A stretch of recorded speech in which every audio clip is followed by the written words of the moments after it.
tá, gente? Vamos abrir, abre a Bíblia lá. Acho que todo mundo já sabe onde é, né? Porque eu já botei uma chamada lá. Quem acompanha isso aqui pela rede social, viu a chamada.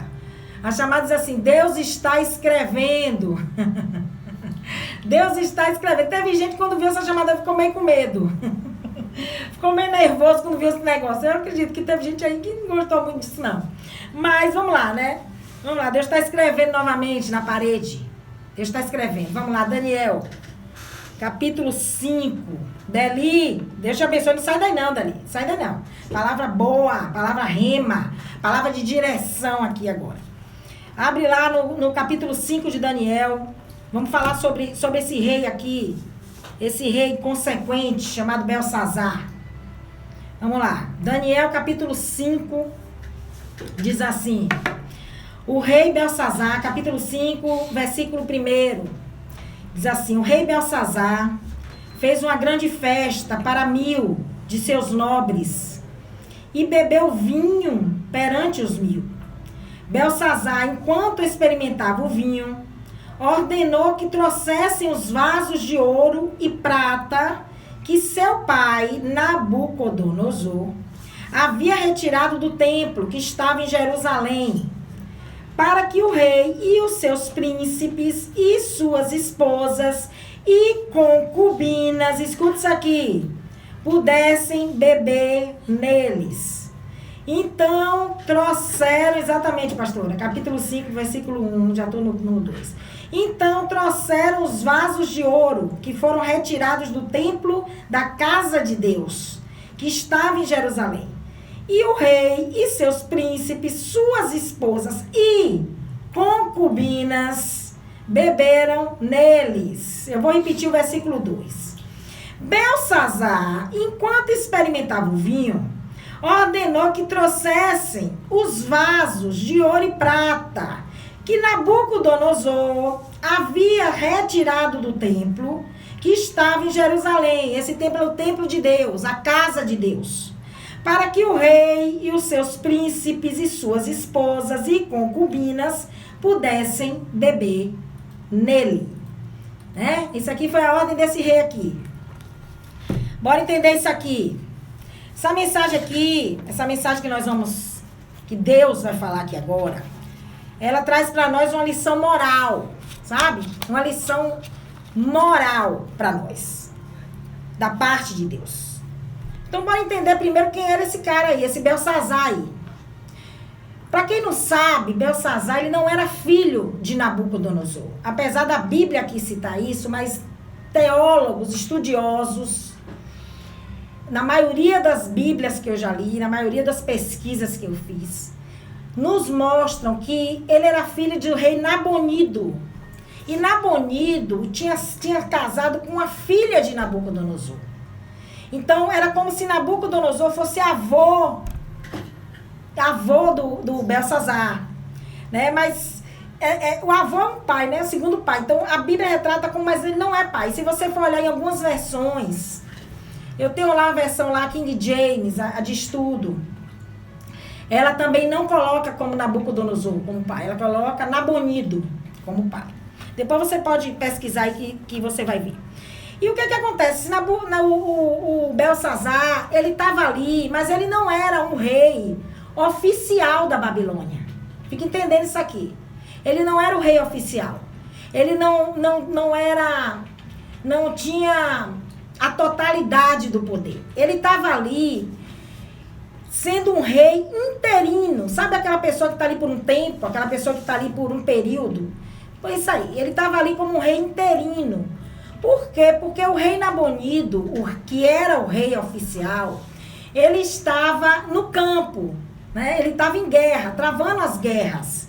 Porque na época a Babilônia estava em luta contra os medos e os persas. Então o Nabonido ele estava em campo. E em campo ele estava tentando também reabrir rotas comerciais que haviam sido tomadas por Ciro e pelos persas. Então ele estava lá travando as guerras dele. E Belsazar estava ali temporariamente no controle da Babilônia. Então o governo, a primeira coisa que a gente tem que saber, que o governo desse rapaz aqui era temporário. ele não era o rei oficial da Babilônia. Ele estava ali temporariamente, enquanto o pai dele estava em guerra, lá fora. Lá fora. Então, como ele estava temporariamente no controle da Babilônia, ele se sentia o cara. Deixa eu botar essa aqui. Ele se sentia o cara. E mesmo em meio a toda a guerra que estava acontecendo, né? Tudo que estava acontecendo lá fora, porque ele estava na Babilônia, ele estava guardado. Ele estava guardado. Mesmo que estava acontecendo lá fora, ele se sentia muito seguro. Por quê?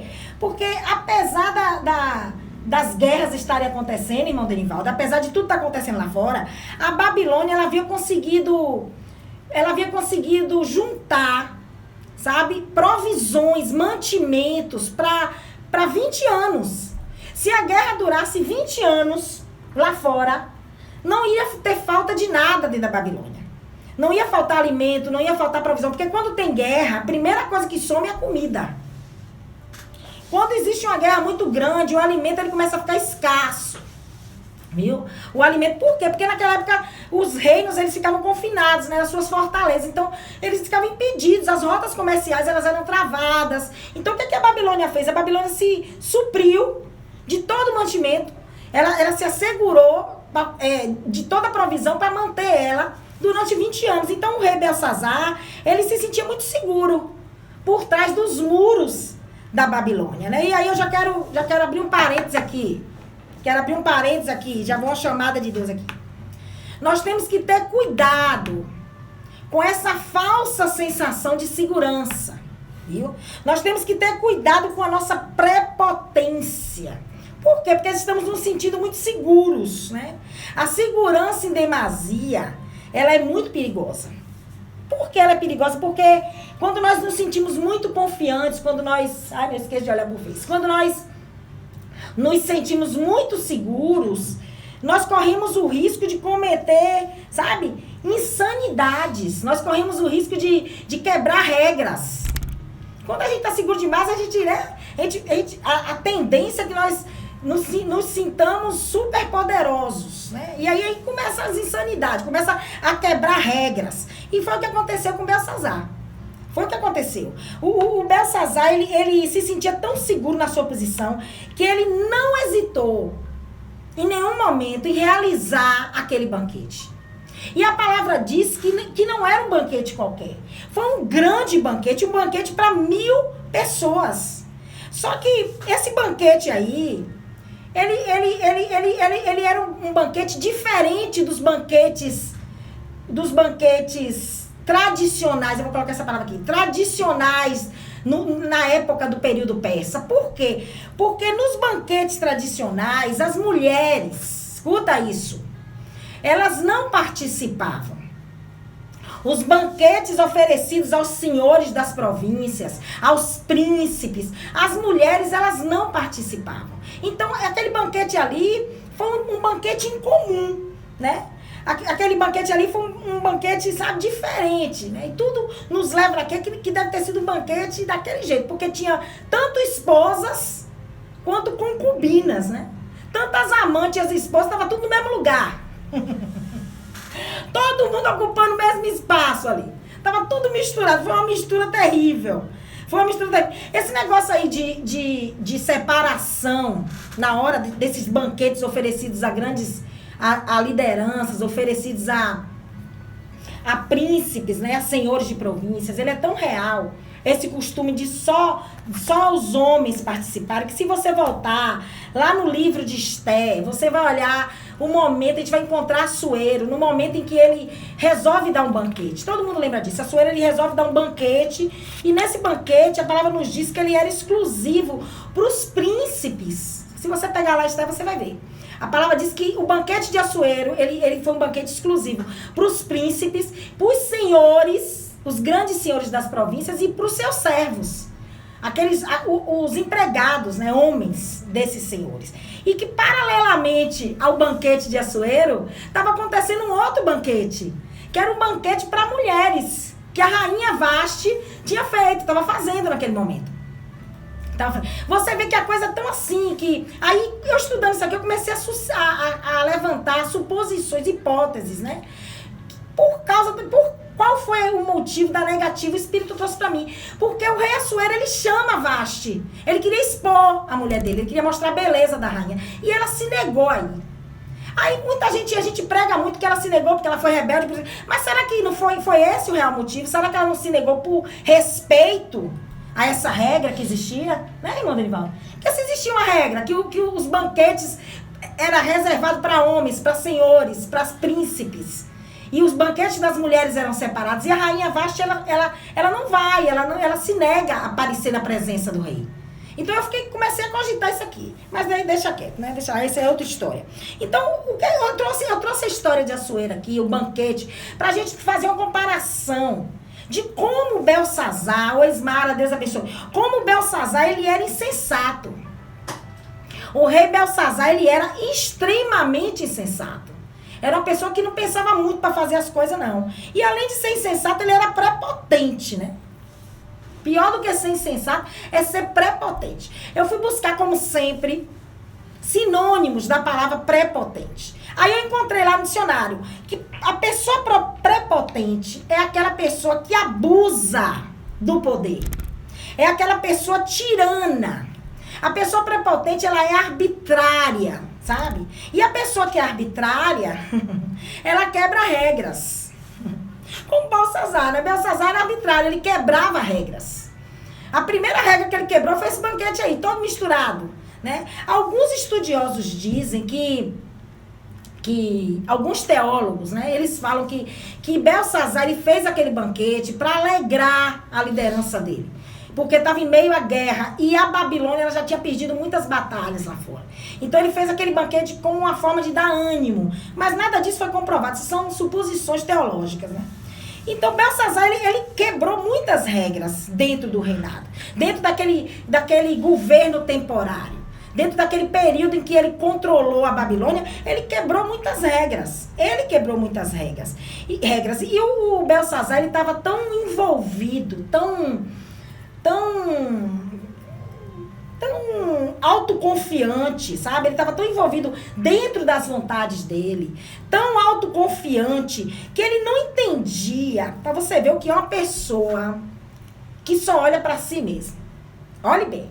Ele não entendia que aquele momento ali, por mais que a intenção dele fosse boa, né? Como alguns teólogos suscitam aí, que foi para dar ânimo ao pessoal dele, que aquele momento ali não era o momento de fazer banquete, não era o momento de comemorar nada. Por quê? Porque havia uma guerra em curso. E quando há uma guerra em curso, qualquer distração, guarda isso aí para você. Porque nós vivemos constantemente em guerra. Constantemente. Então, quando existe uma guerra iminente, uma guerra que está acontecendo, qualquer distração, qualquer atitude insensata da nossa parte, pode fazer com que nós sejamos derrotados. Viu? Tem que ter todo cuidado com isso aí.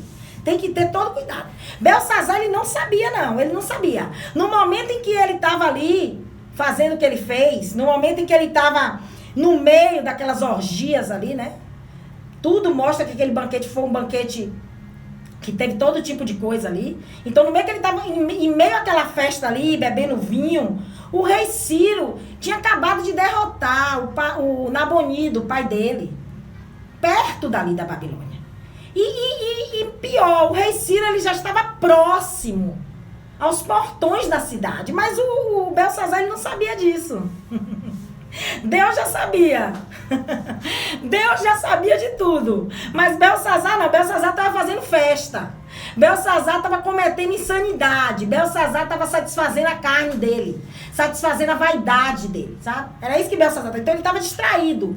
E para piorar a situação, além dele quebrar a regra, além dele fazer um banquete no momento inoportuno, ele resolveu fazer uma festa, ele ainda entendeu de usar o que não era dele. Ele entendeu de passar a mão nos utensílios da casa de Deus. Aí é que Deus vai falar aqui nesse lugar. É sobre isso aqui que Deus quer falar. Belsazar fez uma festa no momento não apropriado. Foi insano. Quebrou regras. E para completar, ele ainda fez uso de algo que não pertencia a ele. Ele fez uso dos utensílios de algo que era de Deus. Quer dizer para você que a gente tem que ter muito cuidado com isso, viu?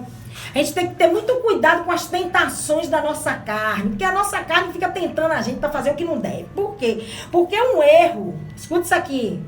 Um erro, ele nos conduz a outro erro.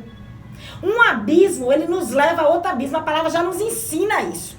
Um abismo nos leva a outro abismo. Belsazar, ele resolveu profanar os utensílios do Senhor. Aí eu fui também buscar sinônimos do verbo profanar, para você ver o que é profanar algo. Profanar significa desonrar, escuta isso aqui, manchar, macular, ofender, insultar, violar, desrespeitar e sujar. Isso tudo se resume a profanação. Foi o que Belsazar fez. Belsazar fez tudo isso. O orgulho e a prepotência desse homem, a vaidade daquele homem era tão grande que ele não pensou duas vezes. Ele não titubeou. Ele não pensou duas vezes em profanar, viu? Em fazer uso indevido dos vasos sagrados de Deus. Ele não pensou. Ele só pensou na vaidade dele, no orgulho dele, né? Na soberba, na arrogância dele. Então ele não pensou duas vezes. A irreverência e a falta de respeito de Belsazar foi que gerou a ira no coração de Deus. Vai pensando aí. Gerou ira no coração de Deus, meu filho. Belsazar, ele tratou os utensílios da casa de Deus como uma coisa qualquer. Como uma coisa comum, sabe? Não teve respeito nenhum. Ele tratou aquilo ali como se fosse nada. Diferentemente de Nabucodonosor. Por quê? Porque quando Nabucodonosor ele retirou os utensílios, os vasos de prata, de ouro, do templo de Deus, ele não estava... A atitude de Nabucodonosor era um direito de guerra. Era comum para a nação vitoriosa. A nação vitoriosa, ela tinha direito de usufruir, de tomar posse dos despojos de guerra. O que são despojos de guerra? Despojos de guerra é tudo que a nação derrotada tem. Então, quando Nabucodonosor tomou posse desses utensílios, ele não estava quebrando regras. Ele não estava quebrando regras. Só que existe uma diferença muito grande entre Belsazar e Nabucodonosor. Todos dois foram reis na Babilônia. Todos dois tomaram conta daquele lugar. Só que um era sensato. Porque Nabucodonosor podia ser tudo, mas Nabucodonosor foi sensato. Nabucodonosor recolheu aqueles despojos ali. Ele não fez nenhuma loucura não, meu filho.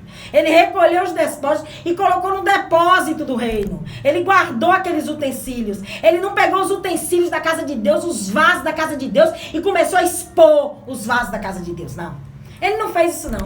Só que Belsazar, ele entendeu de fazer, né? Ele achou que podia fazer. Ele achou que ele podia ir lá, pegar aquilo que não era dele, apesar de estar dentro da Babilônia. Ele achou de pegar aquilo ali e expor. Ele achou de fazer isso. Ele achou. O problema de Belsazar é que ele era muito vaidoso, tá? Sabe esse tipo de gente que gosta de ostentar? É o Belsazar da vida. Ele gostava de ostentar, ele era muito vaidoso. Ele é muito vaidoso. E tem muito Belsazar aí que acha que por estar no governo, mesmo que seja temporariamente, porque tudo tem começo, meio e fim. Todo governo ele tem começo, meio e fim. Não importa se você é um rei, temporário, se você é um rei intermediário, porque existem também os reis intermediários, ou se você é o rei oficial. Tudo tem começo, meio e fim. Mas tem muito Belsazar por aí que, por estar no poder, acha que pode fazer o que quer. E a coisa não é desse jeito não, meu filho. Não é desse jeito. Eu quero dizer pra você, viu, que acha, amém, irmã Luciene, Deus abençoe, que acha que pode meter a mão no que é de Deus, do jeito que você quer, você tá enganado. Viu? Você está enganado. Porque aquilo que Deus santifica não pode ser tratado como uma coisa comum. como uma coisa banal. Não pode ser tratada. Tenha cuidado, você que acha que pode tratar vaso de Deus, utensílio de Deus, como qualquer coisa, como lixo, como uma coisa comum. Que acha que pode pegar o que é santo, o que é sagrado, e macular, e sujar, e ofender, e desrespeitar. Cuidado. Muito cuidado aí, viu? Muito cuidado. Muito cuidado. Belsazar, ele achava, dentro da arrogância dele, que ele podia quebrar tudo, que ele podia quebrar não só as leis, mas também princípios morais, né? Ele quebrava tudo, ele saía quebrando tudo. Princípios morais. E aí, Deus, né, traz essa advertência aqui pra gente. Porque o Belsazar estava ali, metendo a mão no que não era dele, fazendo... Cuidado com a forma que você tem tratado aquilo que é santo, viu? Muito cuidado, você, viu? Que gosta de tocar no que é santo como se fosse lixo. Cuidado com a forma que você tem tratado aquilo que é santo, aquilo que é de Deus, aquilo que é utensílio da casa de Deus. Cuidado com os utensílios da casa do Senhor. Cuidado. A gente está vivendo um tempo terrível do cristianismo. Terrível. Por que, missionário? É porque hoje em dia a coisa está assim. Hoje em dia é um tempo que ninguém respeita nada. Não tem mais respeito por nada nem por ninguém, né? As pessoas não respeitam mais os utensílios do Senhor. Não respeitam, né? E os utensílios do Senhor, eu quero dizer aqui para você, eles têm um objetivo. Eles são do Senhor, né? Eles têm um objetivo. Qual é o objetivo, missionário? É ser instrumento de serviço na casa de Deus. Os utensílios de Deus, eles têm objetivo de servir no reino de Deus, viu? Eles são separados por Deus e colocados por Deus estrategicamente para servir ao reino. É isso. Quem separa o utensílio, quem escolhe o utensílio, quem coloca, sabe? Posiciona estrategicamente os utensílios, meu filho, é o dono da casa. É Deus. Então, cuidado para você não estar metendo a mão em algo que você não tem direito nenhum de meter a mão. Cuidado. Os utensílios de Deus, eles não podem ser tratados de qualquer jeito, não. Quando Deus coloca os utensílios dele dentro da casa dele, vou repetir de novo aqui para que você não esqueça. Quando Deus pega os utensílios dele e coloca à disposição da casa dele, à disposição do reino, os utensílios estão ali para servir ao reino e não ao homem. Grave isso aí na sua mente, porque tem gente que está confundindo as coisas. E por confundir, está desrespeitando os utensílios de Deus. Por confundir, está maltratando os utensílios de Deus. Por confundir, está pegando os utensílios de Deus, guardando de qualquer jeito, colocando em qualquer prateleira, desprezando os utensílios de Deus, sabe? Excluindo os utensílios de Deus. E ainda tem gente que quebra. Pega o vaso e quebra o vaso de Deus, sabia? Você sabia que tem gente aí que pega os utensílios da casa de Deus e arrebenta com eles? Quebra eles. Sabe? Quebra de uma forma que aquele utensílio, ele fica tão desnorteado com a pancada que ele recebe, tão ferido, que ele já não se sente mais em condição de servir em lugar nenhum. Você sabia disso? Você sabia que tem muito utensílio de Deus aí que está danificado por conta de pessoas como Belsazar, que coloca a mão naquilo que não é dele, que profana aquilo que não é dele, e vai lá e danifica o utensílio de Deus. Você sabia? Foi isso que Belsazar fez, meu filho. Belsazar tocou no que era santo. Belsazar tocou no que era sagrado. Foi isso, por ser rei. Ele desprezou aquilo que para ele não era nada. Foi isso que ele fez. Os vasos de Deus são de Deus. Não esqueça, viu? Guarde isso no seu coração. Quando a tentação chegar, quando sua carne... Viu? Quando sua carne estiver viva, cuidado, viu? Cuidado, muito cuidado. Muito cuidado. O povo está tratando os utensílios como se não fosse nada. Está tratando como se não fosse nada. Pelo amor de Deus. Pelo amor de Deus. Só que a palavra, essa palavra que nós lemos aqui, é porque nós não lemos tudo. Nós só lemos 3 versículos, mas todo mundo conhece a história. Essa palavra aqui, ela confirma que Deus, ele não se agradou, que ele estava vendo tudo. A palavra aqui confirma que Deus, ele não estava alheio a nada. Deus estava ali. Enquanto ele estava ali fazendo o que ele queria, enquanto ele estava ali profanando os vasos da casa de Deus, enquanto ele estava desrespeitando os vasos da casa de Deus, Deus estava ali olhando. Deus estava de olho. Deus estava de olho. Aí o que acontece, gente? Todo mundo sabe, né? Deus começa a escrever. Uma mão começa a escrever na parede, viu? Começa a escrever. E quando essa mão começa a escrever, o semblante do rei, a palavra é clara. A palavra diz que o semblante do rei, cadê meu pai? Eu vou ler aqui. O semblante do rei mudou. A palavra diz que os pensamentos do rei se turbaram, sabe? O rei começou a ficar com os pensamentos confusos quando ele viu aquela mão escrevendo ali. Se turbaram. E as juntas, a palavra diz que as juntas dos lombos, o lombo é isso aqui, né, gente? As juntas, eu acredito que sejam as duas costelas que se contraíram, não é isso, irmão Derival? As juntas que a Bíblia fala é isso aqui. As duas costelas se contraíram e começaram a se bater.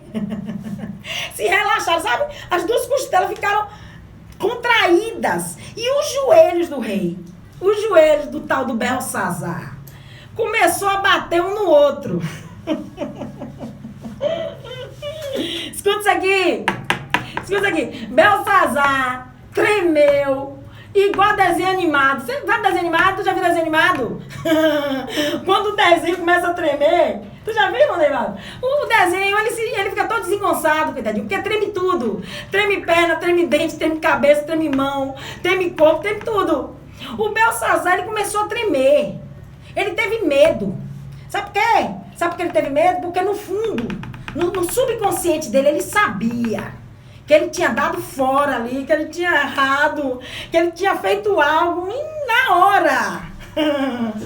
Quando ele viu a mão escrever, meu filho, foi muito medo. Todas essas características que nós lemos aqui, nos levam a crer que o rei, ele foi dominado por esse medo. Ele foi dominado por esse medo. Tem gente, sabe? Eu vou abrir isso aqui para falar. Tem gente que fica desafiando Deus, sabe? Tem gente que quer pagar para ver, sabe? Tem gente que fica dando testa a Deus, sabe? Deus está cutucando e a pessoa continua desafiando. O Belsazar, ele sabia quem era o rei de Israel. Ele sabia quem era o Deus de Israel. Ele sabia o que Deus tinha feito com Nabucodonosor lá atrás. Ele não estava alheio ao Deus de Israel, não, meu filho. Ele sabia da história. Ele sabia da humilhação que Nabucodonosor passou. Ele sabia de tudo. Mas ainda assim, ele teve coragem de continuar desafiando. Ele teve coragem de se exaltar contra Deus, sabe? Quando ele tocou nos vasos do Senhor. Ele teve essa coragem aí. Ele teve essa coragem de desrespeitar. Ele continuou. Quando ele fez uso errado das coisas de Deus, viu? Nós temos que ter cuidado. Mais uma vez, Deus está falando aqui. Aquilo que é de Deus, é de Deus. Aquilo que é de Deus, é de Deus. E nós não podemos usufruir do que é de Deus com propósitos pecaminosos. Cuidado, viu? Com propósito, com intenção do teu coração. Quando você vai usufruir de algo que é de Deus. Cuidado, meu filho. Porque Deus está olhando. Deus não está alheio. Ele está observando tudo. Ele não perde nada. Ele está anotando tudo. Tudinho ele está anotando. Tudo. E quando se fala que nós temos que ter cuidado concernente aos utensílios da casa de Deus, não está se falando só de vaso, não está se falando só do cálice, não está falando só de pessoas, está falando de tudo. O que é tudo, missionário? É tudo. É do templo, é das ofertas, é do financeiro, é das cadeiras, é do microfone, é dos instrumentos, é do bebedouro, é de tudo. Tudo que tem sido usado para o reino, que é de Deus, tudo isso aí. Nós temos que ter cuidado, viu? Com a maneira que a gente vai administrar isso aí, a maneira que a gente vai conduzir, que a gente vai usar isso aí. Tem que ter cuidado. Deus está falando aqui. Deus está falando aqui. Eu quero dizer para você que o rei Belsazar, apesar de se sentir seguro por trás dos muros da Babilônia, apesar dele se sentir seguro ali naquela fortaleza, apesar de toda a riqueza dele, de todo o poder que ele tinha, ele não foi capaz de sobreviver ao juízo de Deus. Nós sabemos que ele teve a vida dele ceifada. Ao final de tudo, ele teve a vida dele ceifada pelos inimigos. Ele teve a vida ceifada naquela mesma noite. Naquela mesma noite, gente. Então, por favor, coloque uma coisa na sua mente. Na minha mente. Porque Deus não está falando só com você, Deus está falando comigo. Deus está falando com o irmão Denivaldo. Deus está falando com todo mundo. Deus está dizendo, cuidado. Cuidado com a forma que você manuseia aquilo que é sagrado. Cuidado com a forma que você, sabe, utiliza aquilo que é sagrado, aquilo que eu te dei para guardar, aquilo que eu te dei para cuidar. Cuidado. Cuidado, muito cuidado.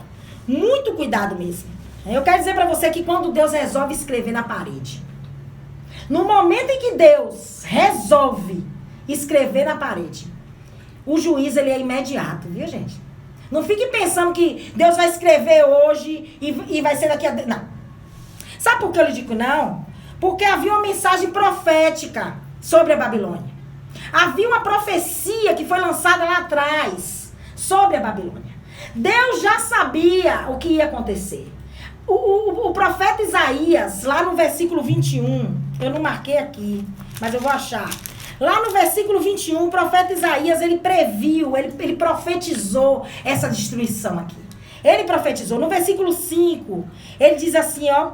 E tive a visão de uma mesa, de um banquete, com muitos convidados que comiam, bebiam, se animavam. E de repente foram obrigados a se levantar, a untar os seus escudos, porque seriam destruídos. Tá tudo lá. Tá lá Isaías. Havia uma mensagem profética. Havia uma profecia que havia sido lançada lá atrás. Lá atrás. Deus, quando ele começa a escrever, é porque ele já vai executar, meu filho. Quando a mensagem sai na parede, essa profecia foi lançada lá atrás. Mas o momento de escrever chegou. Não fique pensando, o nosso Deus, ele não se deixa, todo mundo sabe disso, eu vou repetir aqui. Escarnecer, viu? Ele não se deixa. Na hora certa ele vai escrever. Na hora certa ele vai... E quando ele escrever, a primeira coisa que vai acontecer com a gente, sabe o que é? É nós sermos avaliados por ele. Primeira coisa que ele vai fazer é nos avaliar. Se você olhar a escrita, tá aqui. Primeira coisa que ele faz é contar o reino. Não quer contar o reino? Avaliar. Ele avaliou o reino.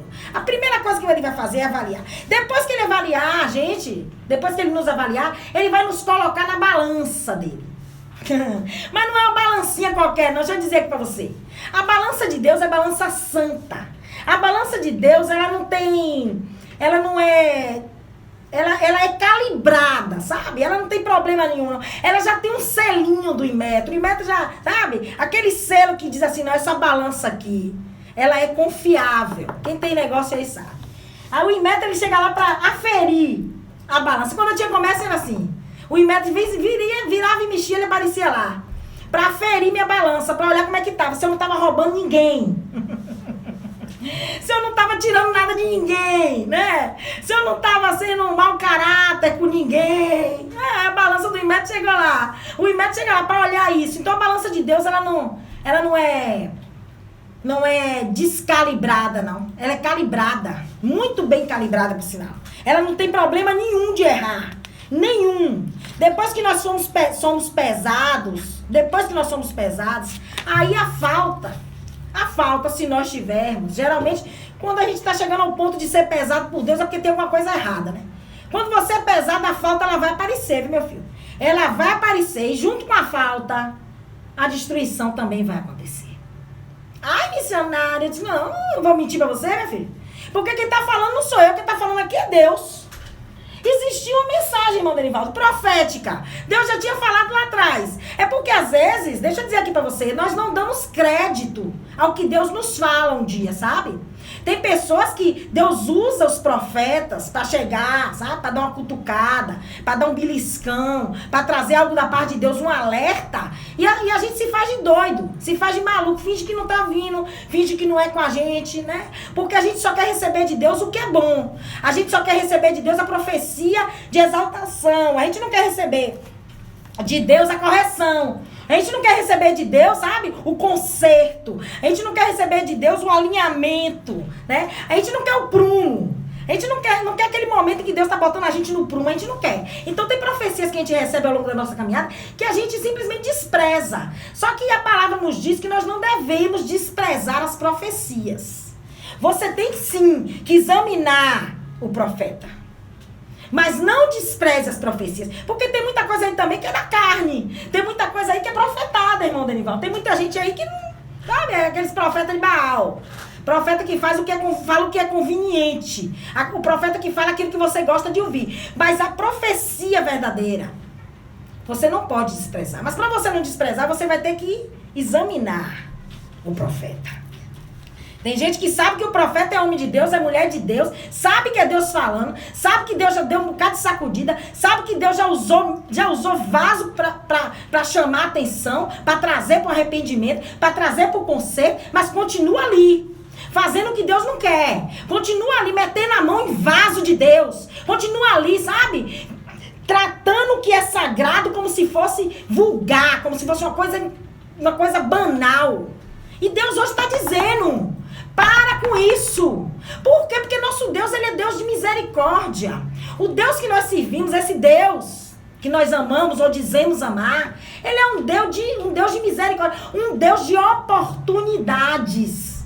Então, o que ele puder fazer, meu querido, minha querida, para não exercer juízo sobre você, para não começar a pegar a canetinha dele, você tem que começar a escrever na parede, e começar a sentenciar você, porque quando Deus escreve na parede, ele começa a dar sentença, ele começa a decretar a ruína, ele começa a decretar o juízo, sabe? Não espere Deus escrever na parede.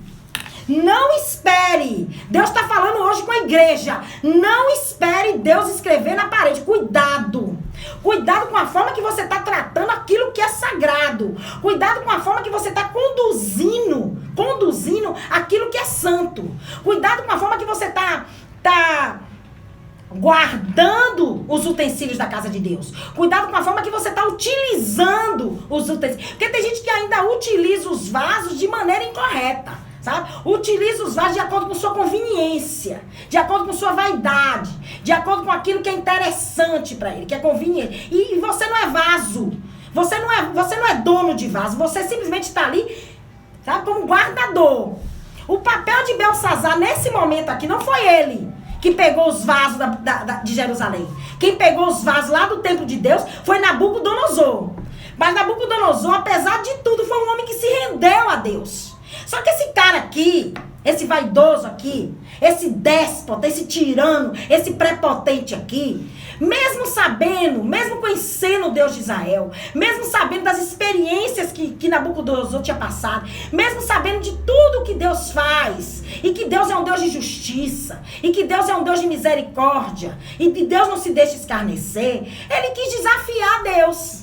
Então, o papel de Belsazar, que nesse momento aqui, meu filho, era guardar, era deixar os utensílios onde estavam. Os utensílios da casa de Deus tinham que continuar ali até o dia que Deus determinasse. Ele não tinha que meter a mão em nada. Os utensílios estavam guardados da maneira correta. Nabucodonosor foi lá, pegou o que era direito dele, que era direito.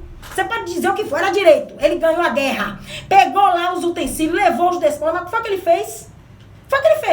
Ele foi lá e colocou no depósito do reino. Ele guardou no depósito do reino. Ele não pegou os vasos de Deus e expôs os vasos de Deus. Ele não pegou os vasos de Deus e maculou, e sujou, e desrespeitou os vasos de Deus. Não, meu filho. Ele deixou os vasos de Deus seguros, guardados. Ele, de uma forma ou outra, Nabucodonosor, ele foi um cara íntegro. De uma forma ou outra. Agora, esse Belsazar aqui, como muitos que tem aí fora, meu filho. E Deus hoje está dizendo, vamos parar. Acabou esse negócio, tá metendo a mão em vaso meu, em utensílio meu, de qualquer jeito. Utensílio meu, é sagrado. Fui eu que determinei, fui eu que coloquei aí, fui eu que plantei aí, fui eu que coloquei estrategicamente tudo quanto é lugar onde ele quer botar, fui eu que proporcionei, que permiti ser usado aí. É isso. E você não tá entendendo. Então você tá esperando Deus escrever na parede. E Deus hoje aqui está dizendo, porque Ele te ama, né? Ele ama você. Ele não ama o teu pecado. Deus não ama o nosso pecado, meu amor. Deus não ama os nossos erros, Ele não ama. A nossa maldade de coração, Ele não ama. A nossa vaidade, nosso orgulho, nossa prepotência, nossos defeitos, nada disso Ele ama. Mas nós somos amados. Por quê? Porque nós somos criaturas. Nós somos criaturas formadas para ser imagem e semelhança. Então ele nos ama. E o que ele puder fazer para nos salvar, o que ele puder fazer para não exercer juízo sobre mim, sobre o irmão Denivaldo, sobre você que está aí do outro lado na Cidade FM 87.9, sobre você que está aí pelo Facebook, Ivana Lima, sobre você que está aí sobre o Caminhando de Sabedoria no Instagram, sobre você que está na Cidade Gospel, né? Rádios Net, não sei, que está aí. Todo mundo que está escutando isso aí.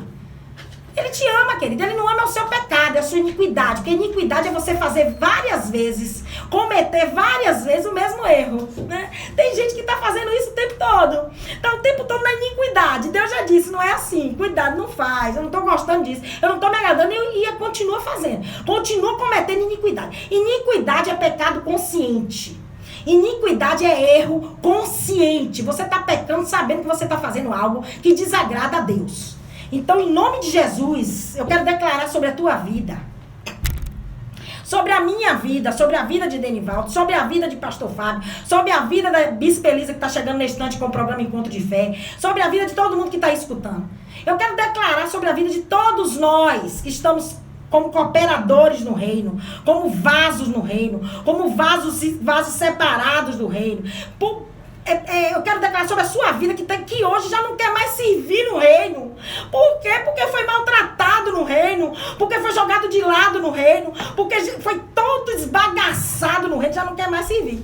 Então eu quero liberar uma palavra aqui sobre a tua vida. Que Deus te dê ânimo e que você comece a olhar só para Jesus. Porque se você for olhar para o que está ao seu redor, você não permanece. E para você que está cometendo esse tipo de insanidade, que Deus te liberte. E a minha palavra, vou até estender minha mão aqui. Vou estender minha mão. Que Deus liberte você. Né? Que Deus nos liberte de todo tipo de desvio de caráter. Porque essa lição de Deus para nós aqui é uma lição moral. Viu, gente? Isso aqui é uma lição moral. Uma lição moral. Então eu declaro libertação sobre a minha vida, sobre a tua vida, sobre a vida de quem estiver do outro lado me escutando, sobre a vida de todos os ministros do Senhor, sobre a vida de todos os vasos, de todo cristão, de todo servo, tá liberado aqui. Toda prisão espiritual, toda opressão maligna, viu? Toda natureza carnal que esteja dentro de nós, seja tudo agora desfeito em nome de Jesus. Estejamos libertos nessa hora, viu? Eu estendo minhas mãos por nós, porque nós precisamos disso. Nós não vamos querer ver Deus escrever na parede. Não vamos, porque eu vou repetir algo aqui. Quando ele escreve, o juízo é imediato. Não pense que vai demorar, não. Porque já foi profetizado lá atrás. Já foi avisado lá atrás. O juízo, quando ele começa a escrever, é porque o juízo já está a caminho.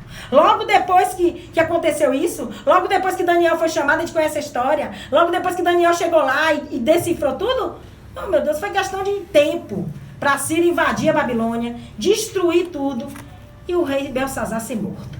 Amém? Muito obrigada pela sua audiência, Deus te proteja, Deus te guarde nessa hora. Deus te dê sabedoria, Deus te dê entendimento e humildade para reconhecer seus erros. Humildade para querer voltar a andar no caminho correto. Amém? Deus te abençoe, Deus te proteja. Essa é a missionária Ivana Lima, programa Caminhando de Sabedoria. Amanhã nós estaremos aqui, nem sei como é que vai ser amanhã. Nem sei. Muito obrigada. Muito obrigada. É isso mesmo, não pode ser revogado. Quando Deus escreve na parede, não tem revogação, não acabou. Então não espere ele escrever, não. Não espere. Muito obrigada a você da Cidade FM que está aí do outro lado, você que está aí no Facebook, Ivana Lima, no Caminhando de Sabedoria. Amanhã, às 3 horas da tarde, nós estaremos aqui novamente. Está chegando aí a Bispa Elisa Oliveira com o programa Encontro de Fé. Eu vi a senhora aqui, Pastora Rosa. Deus te abençoe, minha querida. Um abraço. Se você puder, compartilha esse vídeo, compartilha essa live. Tem muita gente aí precisando ouvir isso, que já não quer mais servir. E tem muita gente aí que está fazendo que não deve, né? Muito obrigada, Deus abençoe. Um abraço. Boa tarde. Ai.